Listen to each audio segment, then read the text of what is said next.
Alright, fine. I love you.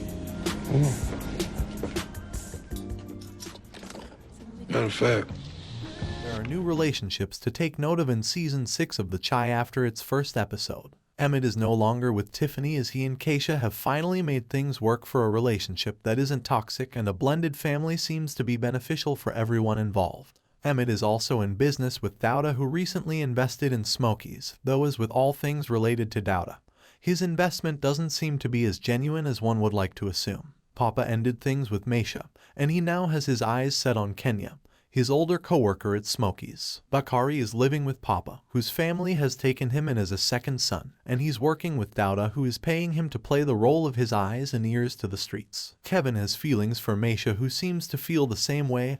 And lastly, Tiffany and Rob think they've found a better marijuana supplier for their business, but this supplier is offering them something better. In the second episode of the Chai season, titled Mo Douda, Mo Problems, Victor appears in office for his first day as city councilman, where surprised by Jamal, Liney's older brother, who was sent to jail for a fight. Jamal sought Victor's help in leading him back to Liney so he can reconnect with his sister. Tiffany finds out that Dante, a client who buys marijuana from her, has found someone, a man named Cairo, who sells better weed than her. She initially believes that this man will take her spot, but Cairo instead wants to show her how to grow great and enjoyable weed. She eventually gets Rob on board with the idea, but they need money to go through with it. He asks his wealthy mother for a loan of $100,000, and she instead offers to give him the money as long as he can find the person who murdered her brother Quentin. Elsewhere, Papa's feelings for Kenya grow after he finds out that she's a preacher's kid just like him. While her feelings are reciprocated, she stands firm on not going out on a date with him until he turns 18,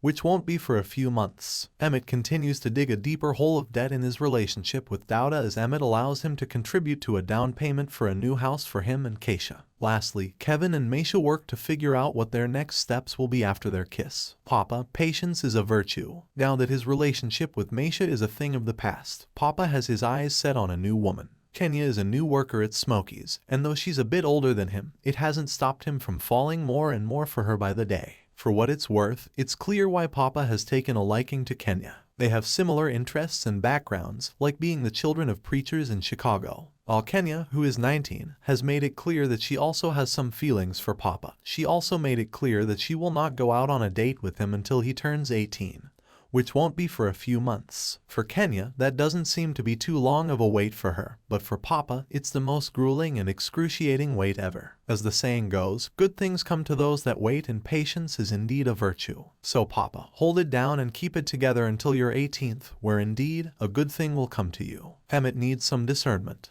It wasn't enough for Emmett to get into business with Douda despite everything he's done in the Chicago streets over the past 5 seasons of The Chai. It wasn't enough to allow Douda to literally dress Emmett with a suit he owns for the young man's new role as a successful businessman. It wasn't enough when Emmett watched Douda kill a man for chewing his gum too loud. So what does Emmett do going forward? He gets Douda to not only connect him with a realtor for a nice deal on the house, but he also allows Douda to contribute to the down payment on the house. Sure, Emmett is on his way to having everything thanks to Douda, but one thing Douda won't buy for him is discernment. There comes a point where Emmett has to realize that he's well on his way to owning a minority portion of the life he dreamed about having forever. At that point you have to ask, what's the point of having all of this if it's not mine to own? Emmett has yet to show a flash of discernment in the 5 seasons of The Chai, but at least with his past actions, we could blame his youth and immaturity. That's not the case anymore, but maybe one day he'll get it together. Rob and Bakari have to decide what money can and can't buy. Rob and Bakari are in sticky positions in their respective worlds. Rob and Tiffany want to start their own marijuana growing business, but they don't have the funds for it at the moment.